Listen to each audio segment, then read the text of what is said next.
Good evening, everyone. It's now 6 o'clock and I'd like to start the meeting of the General Services Committee.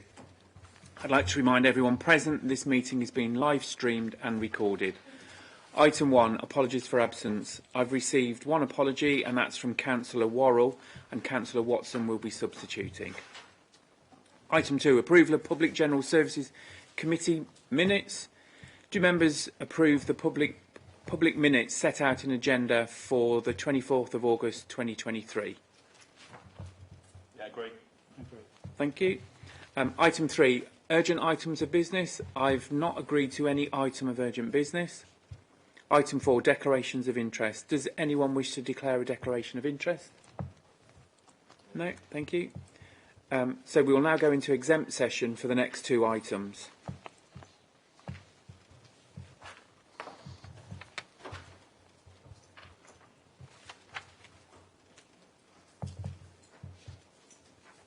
Okay, thank you. So welcome back, members of the public. Item 7, post-election reports. Can I ask Elaine Sheridan to present the report, please?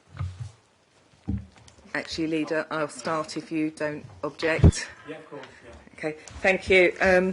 So you have before you I understand it's the first time that Thurrock has received a high-level report regarding information following the elections on the 4th of May. So we've set out some details in the report, so this committee has some oversight of the work that goes into planning elections. For information, this is the first polls following the new voter ID. So it was a first time for Thurrock to do voter ID, and we've picked up some of the commentary in the report so you can see the outcome of that. The elections on the 4th of May 23 were with regards to 16 wards which were contested, and the count took place at the London Cruise Terminal. I would like to just take you to page 17, 3.2, which sets out some really high-level specific data with regards to the number of electors eligible to vote, and how many people were who requested a ballot paper at a polling station but were refused. We've put some high-level data there to share with yourselves. If you want more detailed analysis of how the ward broke down with the statistics, these are all available on the website, and they're still available if people want to see that information. Continuing on the report, I'd like to just highlight page 19, which sets out some of the feedback and compliments that we had with regards to the actual on polling day. They're listed in 6.1. So some of the concerns were referred to the police to deal with them, so they were not a matter for the local authority. And some of them we dealt with locally by deploying our polling station inspectors. For the first time in Thurrock, we also introduced a RAG rating status for polling stations, which enabled us to work out which ones we could communicate to the police to ask to go and focus a bit more if we had previous incidents in that station. So that worked out really well this year with the polling stations. And then just moving on page 20, we've highlighted lessons learned from the elections. A lot of that work is now being incorporated going forward in the election planning for 2024. And some of the challenges that we've also issued we will be taking forward. So that's a real high-level summary of the report that we have before you. I have Elaine Sheridan, who's the election manager, who can also be able to provide any detailed, more technical information if you require it. So thank you. Thank you. I've just got a couple of questions. 2.6, 8 inspectors. Are they inspectors for polling day where people haven't got ID and are able to help them assist? No, they're purely staff of the returning officers, so they go around and make sure that the polling station's set up right, that the conduct of the polls are being held correctly in the polling station. Thank you. I think you've already answered this, Azzy. 3.2, the 51 people that were refused ballot papers, is it on this use of voter ID at elections, is that where we'll get the breakdown of wards? Where we'd be able to see which, how many in each ward were refused? I need to double check that. I'm not sure if it's broken down at ward level, because there is some data that we're not allowed to absolutely publish at ward level. So I'm happy to check what we can give out and whether that's on the website. Well, I think it'd be useful, because if it's hitting one ward more than others, there could be a reason. Yeah. On 3.7, 218 from January the 16th, voter authority certificates, 218 were issued. Any idea how that compares with, Southend or other local authorities near to us? I don't know the local authority data, but I do know that I think a lot of authorities found it was lower than they expected it was going to be. They thought it was going to be a lot higher, the demand for voter authority certificates, and it didn't materialise. Thank you. And then 6.1, complaints and issues. A complaint was received by the monitoring officer regarding intimidation at the polling station, and fly posting was an issue in 2 wards. Were they the same wards, or were they just 3 wards across the borough?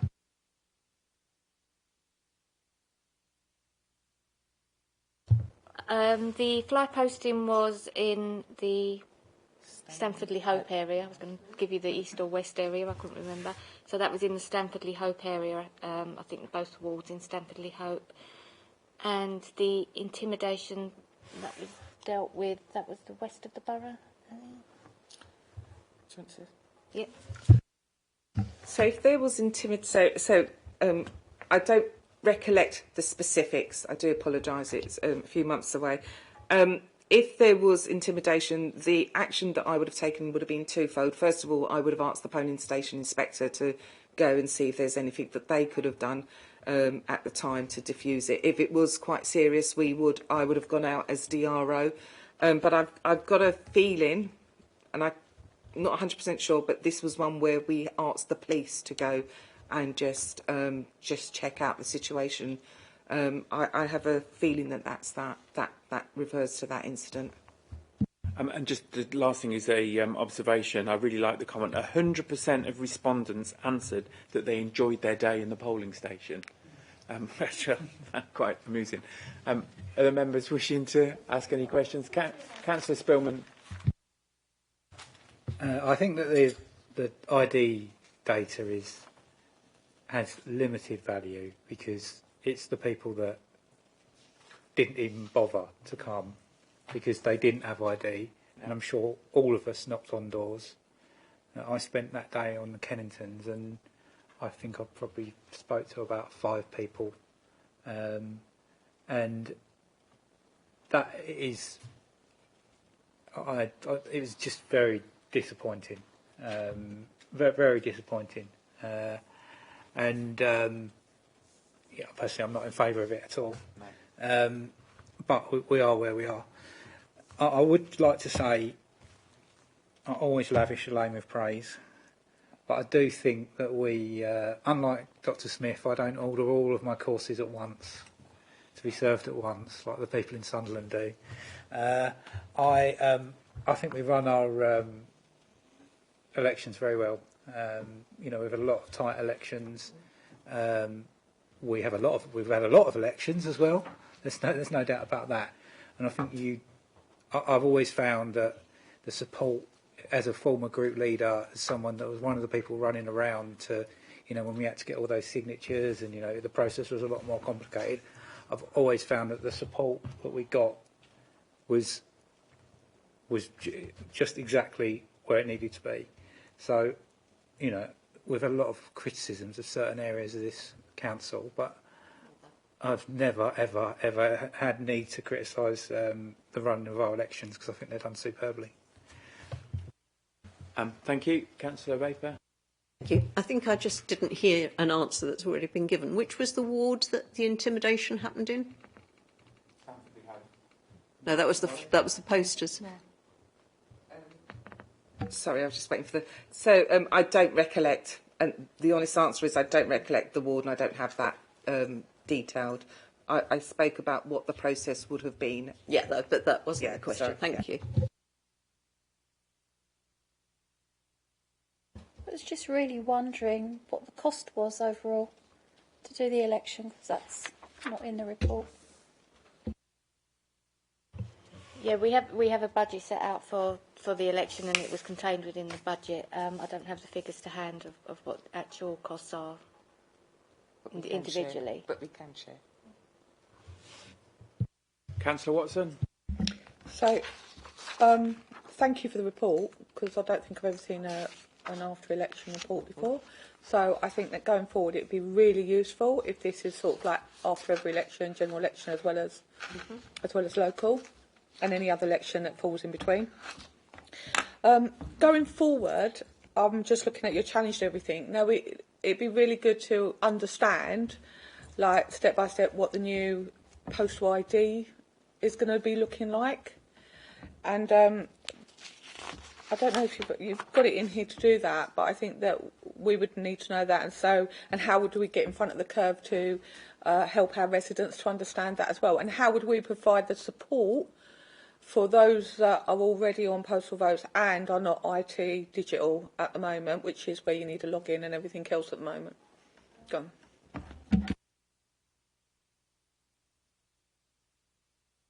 on. We mentioned this today, Azzy and I, and Dr.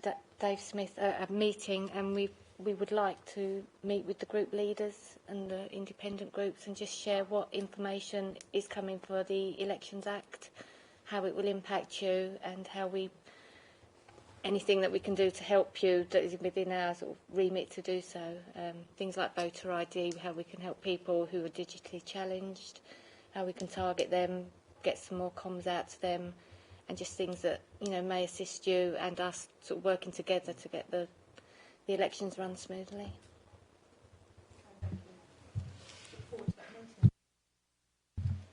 Yeah, thank you for that. I mean, I echo what Councillor Spillman said. I certainly met a number of people that weren't digitally engaged and had no way of being able to get.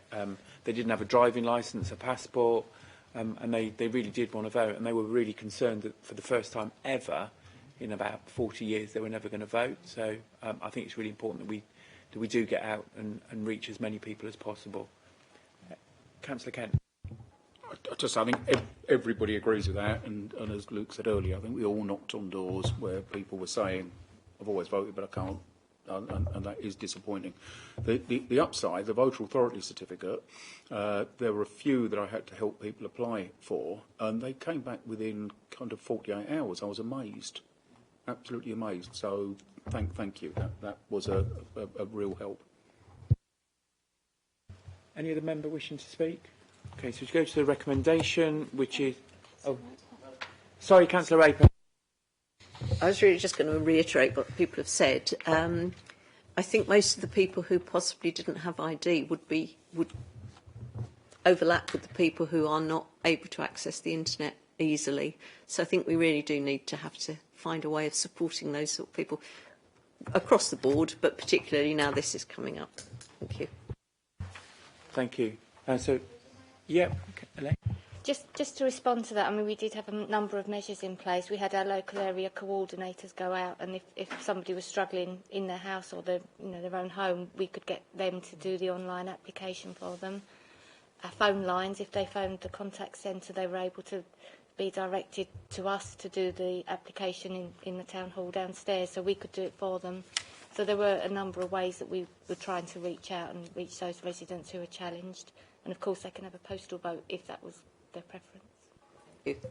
Thank you. That's really good to hear that we tried, but I think there's more we can do to make sure that people get the vote. Any other member wishing to speak? No.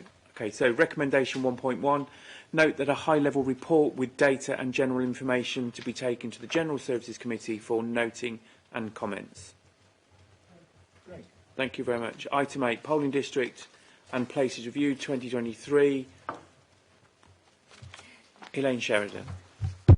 Thank you. So just to outline, this is a report outlining the polling district and polling place review. The purpose of the report is to inform members of the committee of the work that's been undertaken at the moment and to publicise the statutory review. Just to be clear, it's not a local government boundary review. That will be carried out by the Local Government Boundary Commission at a later date.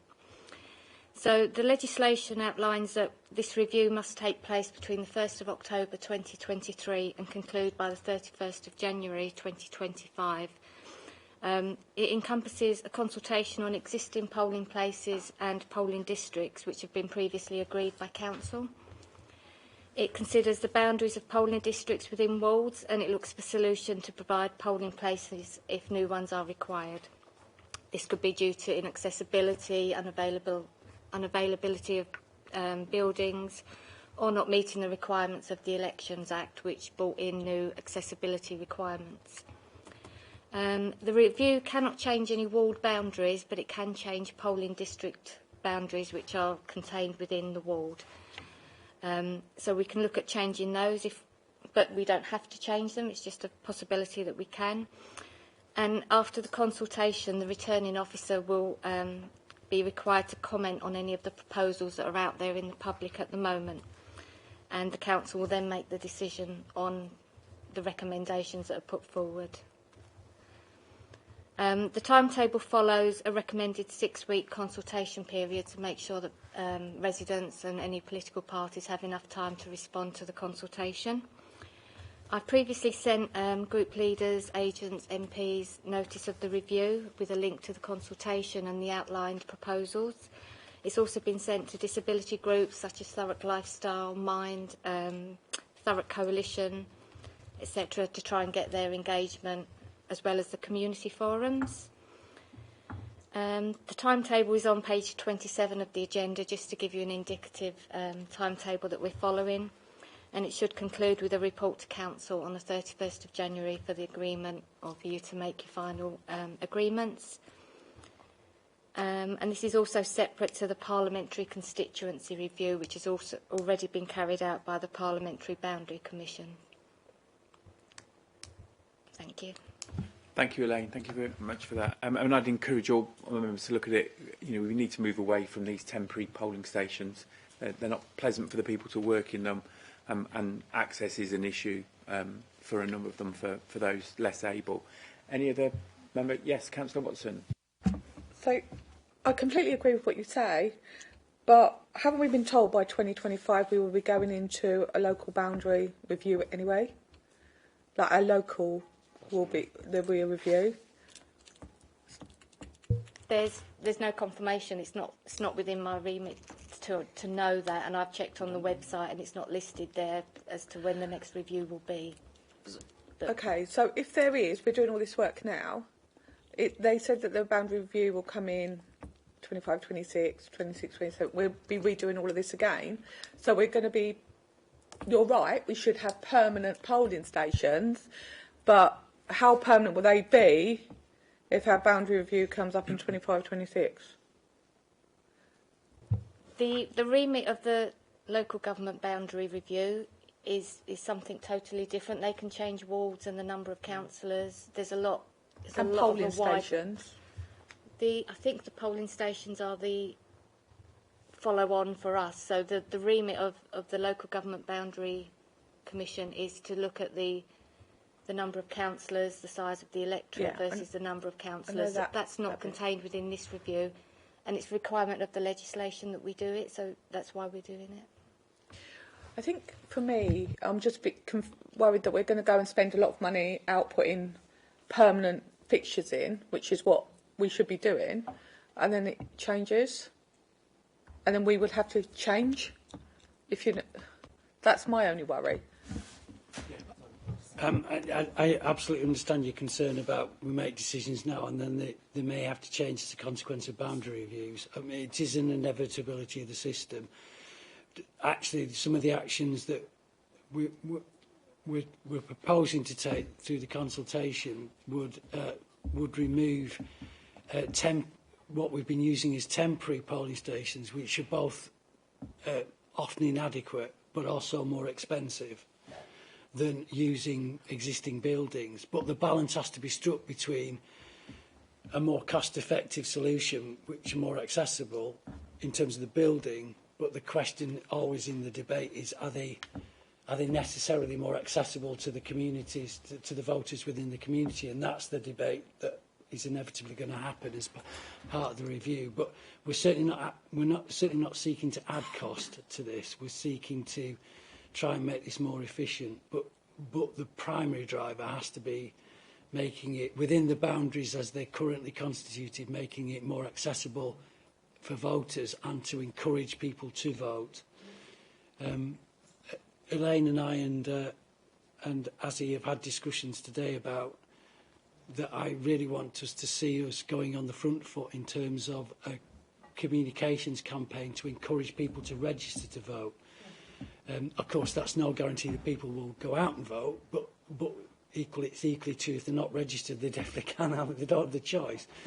And we need to do lots of promotion around this. But on the back of that, we've also got to have the most accessible polling stations that we can, and places that we can possibly achieve within all of the constraints that we're faced. And I know that can appear to be a waste in the medium term, as you're rightly saying, because of other changes that we're not in control of. But we have to deal with each election on its own terms, really, and accept that things can be suboptimal as a consequence. I think we can assume as well we've got 2 elections with these polling stations, I would have thought. Councillor Kent. Can I raise a specific, and it's polling district Y, which is the central polling district in Grays Thurrock, where the polling station was moved 2 years ago from Stanley Lozelle Hall to the United Reformed Church in Bradley Avenue. It was moved because at that point Stanley Lozelle wasn't available. It is available again now. Can we consult on moving it back, please, so it's in the centre of the ward, not on the edge of the ward? We've seen a real drop-off in turnout in that polling district since.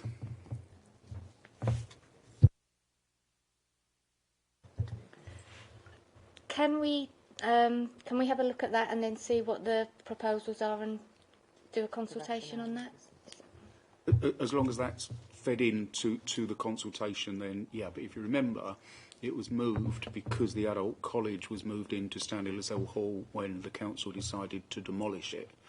They're not now using it, so it should again be available. It was only a temporary move, so you should be able to move it back. I can certainly take that offline and check it out for you, but when I looked, it was Thurrock Adult Education College, so I'll look again. I can assure you it isn't now. I will look again. Thank you. Any other member wishing to speak? Oh, sorry. Thank you, Leader. I just would like to add the recommendations 1.1, but I think we should ensure that we record a new recommendation 1.2 that states that that the report and any excuse me, it's been a long night, I do apologise. That once the consultation has concluded, that a report is actually tabled to full council. I'd like that in the recommendations 1.2.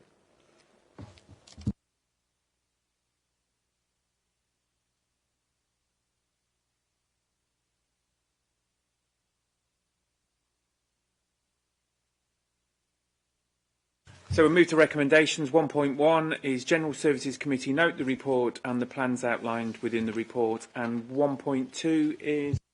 if I read it right, it's once consultation has concluded, a report will be tabled to full council. Do I have agreement on those? Great. Thank you very much. So moving on to item 9, Employment Matters, Finance Department. Can I ask Stephen Mayer to present this report?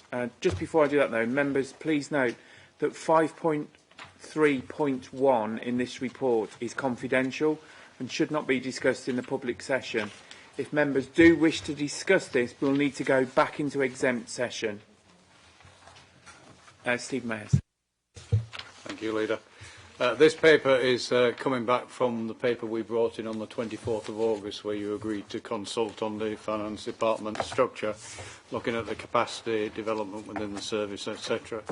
The consultation took place a slightly extended period because we began in August and some people were away, so we extended it to the 6th of October, and it sets out the outcome, which, as you can see from the recommendation, is that there be the additional assistant director post, which is what the original paper proposed.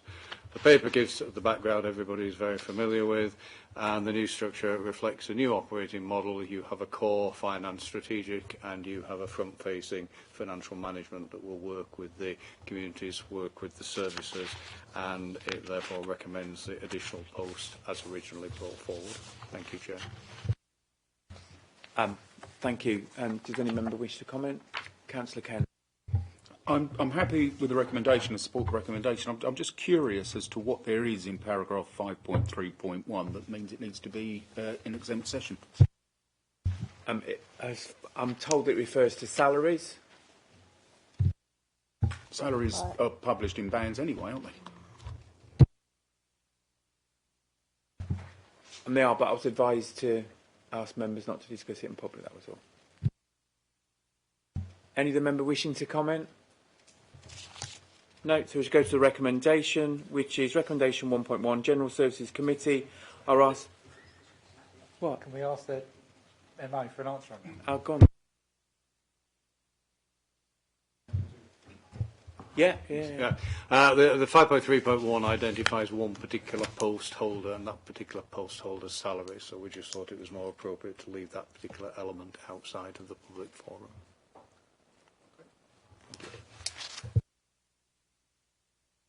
Yeah. Any other member wishing to comment? So we'll go to recommendations 1.1. General Services Committee are asked to agree the addition of an Assistant Director post within the revised structure of the Finance Department. Do I have agreement on that? Agreed. Thank you very much. This concludes the business of the meeting this evening, and I now declare the meeting closed at 6:46. Yep, 26. 7:26. 7:26. Time's not right on here, is it? Thank you, everyone.